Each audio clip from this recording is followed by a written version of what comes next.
మేడ్చల్ జిల్లా కీసర రాంపల్లిలో విషాదం నెలకొంది. స్నేహితులతో కలిసి గ్రౌండ్లో క్రికెట్ ఆడుతూ ఓ బ్యాంక్ ఉద్యోగి మృతి చెందాడు. సికింద్రాబాద్ బోయిన్పల్లికి చెందిన ప్రణీత్ హాలిడే కావడంతో స్నేహితులతో కలిసి క్రికెట్ ఆడేందుకు రాంపల్లిలో గ్రౌండ్కు వెళ్లాడు. క్రికెట్ ఆట మధ్యలో గ్రౌండ్లోనే కుప్పకూలిన ప్రణీత్ను స్నేహితులు అంబులెన్స్లో చీరియాల హాస్పిటల్కు తరలించారు. ప్రణీత్ను పరిశీలించిన డాక్టర్లు అప్పటికే మృతి చెందినట్టు నిర్ధారించారు. ఘటనా స్థలికి చేరుకున్న పోలీసులు ప్రణీత్ మృతిపై ఎంక్వైరీ చేశారు.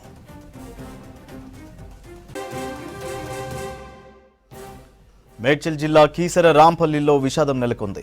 స్నేహితులతో కలిసి గ్రౌండ్లో క్రికెట్ ఆడుతూ ఓ బ్యాంక్ ఉద్యోగి మృతి చెందాడు. సికింద్రాబాద్ బోయిన్పల్లికి చెందిన ప్రణీత్ హాలిడే కావడంతో స్నేహితులతో కలిసి క్రికెట్ ఆడేందుకు రాంపల్లిలో గ్రౌండ్కు వెళ్లాడు. క్రికెట్ ఆట మధ్యలో గ్రౌండ్లోనే కుప్పకూలిన ప్రణీత్ను స్నేహితులు అంబులెన్స్లో చీరియాల హాస్పిటల్కు తరలించారు. ప్రణీత్ను పరిశీలించిన డాక్టర్లు అప్పటికే మృతి చెందినట్టు నిర్ధారించారు. ఘటనా స్థలికి చేరుకున్న పోలీసులు ప్రణీత్ మృతిపై ఎంక్వైరీ చేశారు.